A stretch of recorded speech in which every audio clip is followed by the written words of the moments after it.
Before diving into this incredible story, consider subscribing to the channel and hitting the bell.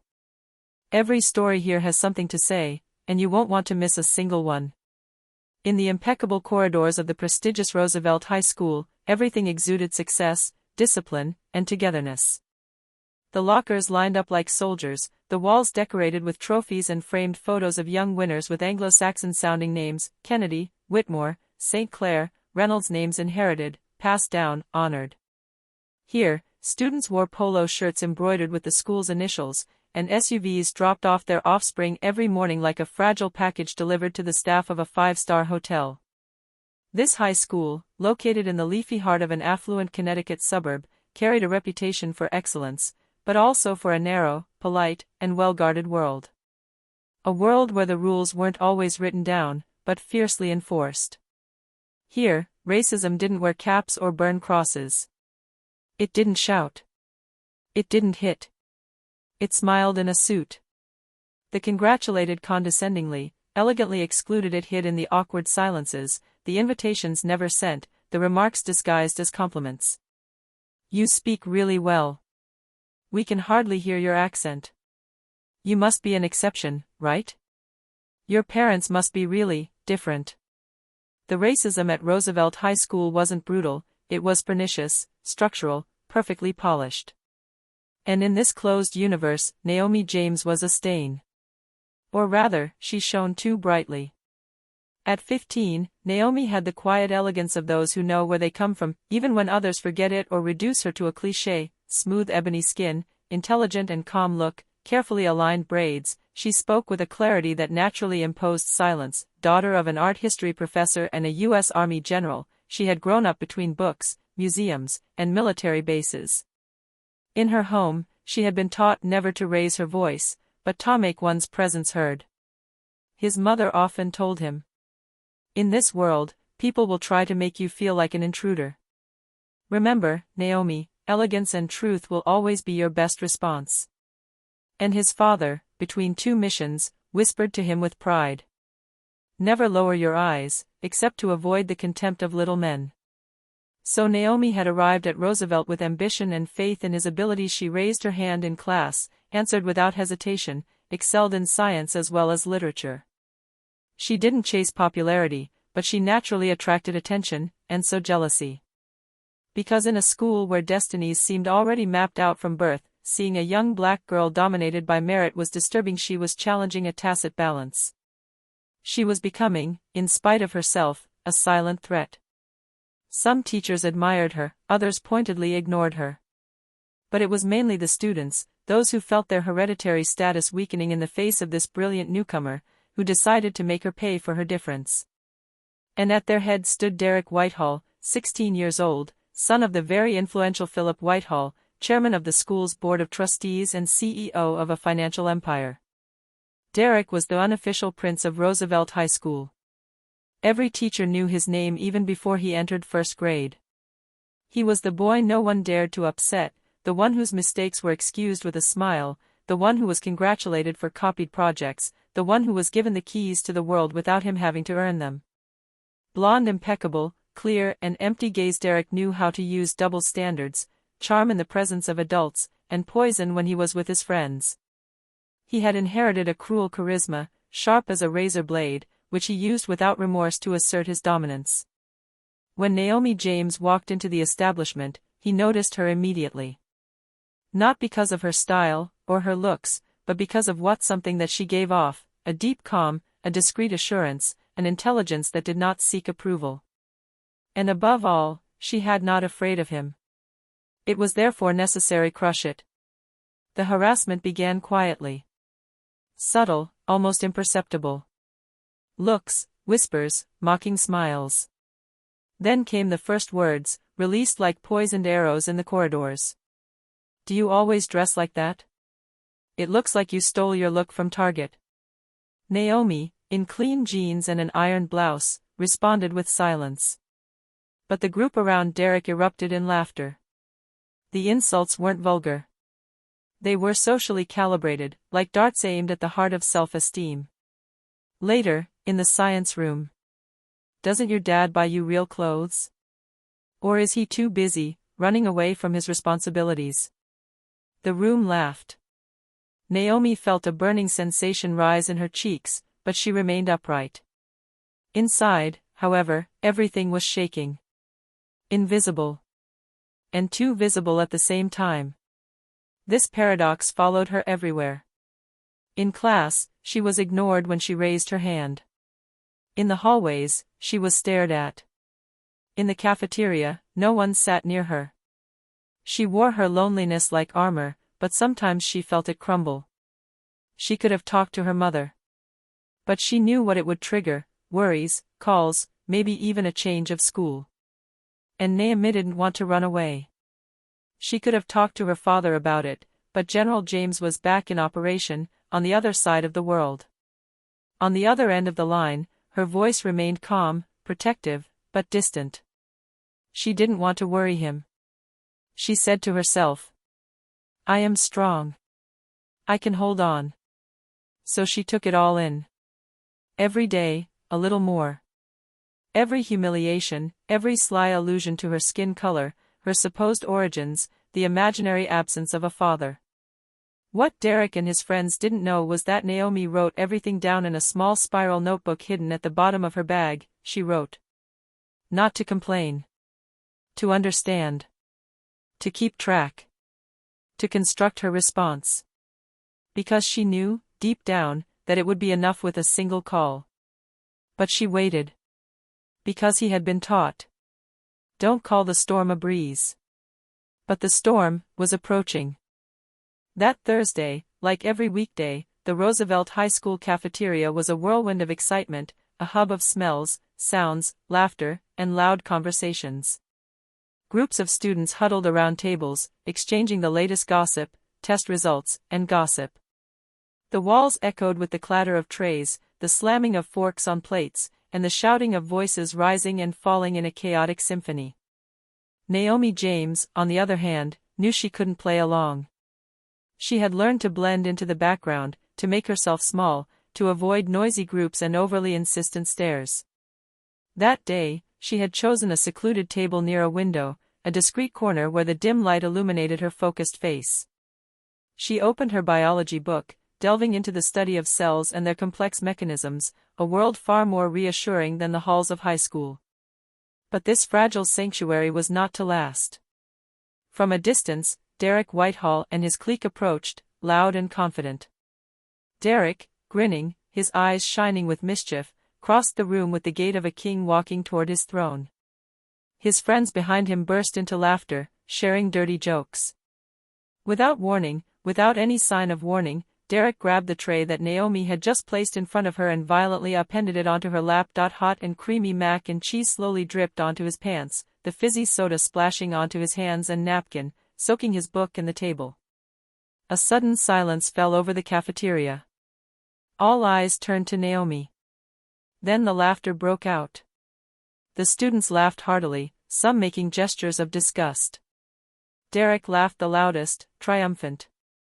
Naomi stood still for a moment, her heart pounding, her breath short. Shame burned in her cheeks. She stood up slowly, her pants sticking to her skin, her hands trembling. She took a deep breath, puffing out her chest to control the anger rising inside her. You know what, Derek? You've gone too far. His voice was calm, firm. Without trembling. Derek looked at her, a mocking smirk on his lips. Oh, really? He said, his laugh still present. Are you going to cry to your mother? Or, your father, if he exists? This sentence resonated like a whiplash. But this time, Naomi didn't tremble. On the contrary, she felt a new strength rise within her. Without a word, she took out her phone, opened her contacts, and quickly dialed a number she knew by heart. She put it on speakerphone. His voice, this time more calm, almost cold. Dad? It's me. He's doing it again. On the other end of the line, a deep, calm voice, a whisper that commanded respect. Where are you, Naomi? In the cafeteria. Don't move. I'm coming. In the cafeteria, a shudder ran through the crowd. Derek, ignoring everything, burst out laughing louder, clapping his hands. "Oh, watch out, guys. Dad's coming to lecture us. Will he come by Uber or by bike?" A heavy silence followed. Naomi finally met Derek's gaze. His dark eyes were fixed, hard, filled with a newfound determination. "You don't know who my father is." In that simple look, everything was said. Less than an hour later, the hushed atmosphere of Roosevelt High School was abruptly shattered by a dull rumble from outside. At first imperceptible, it grew clearer and more precise, until it became impossible to ignore. 3 black armored SUVs with tinted windows came to a sudden stop in front of the establishment's wrought iron gates. Silence fell like a blanket over the students gathered near the windows. Of the men in black suits quickly got out, synchronized like an elite unit. Earpieces screwed into their ears, sunglasses opaque even under the overcast sky, every gesture was controlled, every movement coordinated. One of them opened the rear door of the central vehicle. And there he went down. General Marcus James. A living legend. A name the American military spoke with reverence. A figure as straight as a saber, in ceremonial uniform, his chest studded with official medals and decorations, each witness to a mission that the world had never truly known. Steel eyes, a face carved with a billhook, impassive. His boots clattered on the ground with natural authority. It was as if ground was parting before him. The guards, standing by the entrance, froze when they saw him. Even those who didn't know his name understood in an instant that a man from another world had just entered theirs. The principal, Mr. Leonard Rawlings, hurried down the steps of the building, his face pale, an uncertain smile on his lips. "General, we were not informed of your visit." But Marcus James didn't slow down. He walked steadily past him. "I'm here for my daughter. Take me to your office. Now." The tone wasn't threatening. It wasn't raised. But it carried that cold authority, honed by years of command, that silences a room without raising its voice. They arrived in front of the large meeting room. Inside, Naomi was already sitting, straight, her gaze calm but tense. Derek, her pale face, avoided his eyes. Her parents, Philip and Catherine Whitehall, dressed with icy elegance, stood with a superior air. The faculty members huddled in a corner, embarrassed, avoiding eye contact. As soon as you walked through the door, the silence was total. Catherine Whitehall, true to her reputation, was the first to break the silence. Her voice was as sharp as glass. "Mr. James, I think there's been a misunderstanding. These kinds of things between teenagers are handled, between reasonable adults. There's no need for a military deployment over a cafeteria incident." Marcus James stared at her. For a long time. He didn't need to raise his voice. He pierced. "My child has been humiliated, intimidated and publicly degraded in your establishment. She was targeted for her color, her calm, her excellence. And you talk about a misunderstanding?" He turns to Derek, still sitting, his eyes lowered. "Billionaire's son or not, your name won't excuse you. If you want to compete with someone if your size. My daughter is not here to be your social punching bag." Derek swallowed. His mother wanted to intervene, but Philip Whitehall placed a hand on his arm. He knew Marcus James. Not personally, but by reputation. He knew the man was not to threaten, nor to challenge. The general approached Principal Rawlings, who was sweating profusely. "I sent my daughter here because I believed in your discipline. In your neutrality. I believed you knew how to distinguish excellence from complacency. But what I saw was the complicit silence of an administration ready to protect the powerful and sacrifice the righteous." Rawlings opened his mouth. Nothing came out. "My daughter will not leave this school, Mr. Rawlings. It is the attackers who will have to leave. And if Roosevelt High School chooses to bury the matter, I promise you one thing, I will make a call to the Secretary of Defense, and at that moment, nor your subsidies, nor your board of directors, in Lonam Whitehall will not be enough to save your armchairs." And silence glacial settled in. One of those silences that scrapes the walls and sticks to the windows. Naomi, standing behind her father, still said nothing. But her eyes were now straight, clear, and filled with that calm pride that only a girl raised with dignity could display. Derek stared at his shoes, pale. Philip Whitehall sighed, his eyes closed. And Mr. Rawlings, pale in turn, cleared his throat. An immediate investigation will be opened, General. And, we will take the necessary measures. I give you my word. Marcus James nodded slowly. Then he placed a hand on Naomi's shoulder. Come on, my daughter. You have nothing more to prove here. They left the room. Everyone stared at them. No one dared to move.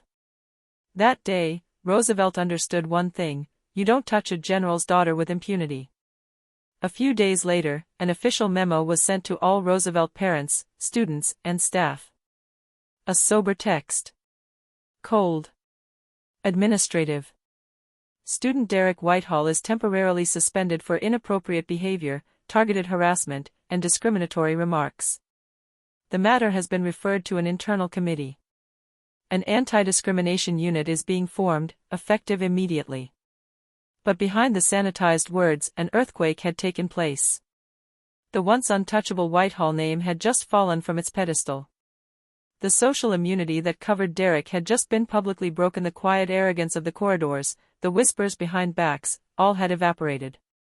In the days that followed, Roosevelt High School changed its tone. The mocking laughter died down. The looks became shifty, or admiring. Some who had never spoken to Naomi offered her a word, a smile, or a simple, embarrassed, hello, in the corridors. But Naomi didn't always answer. Not out of revenge. Out of lucidity. She understood, respect born of fear is a veneer. True respect is forged in silence, consistency, and integrity. She didn't let herself be intoxicated by this sudden reversal of power. She continued to walk alone to her desk, to raise her hand in class, to correct her biology teacher when he made a mistake on a formula. She didn't change her clothes, her voice, or her posture. She remained Naomi. One evening, when calm had returned to their house, her father, Marcus James, sat in his armchair with a still steaming tea in his hands, silently watching her from the living room. Naomi was correcting her homework at the kitchen counter.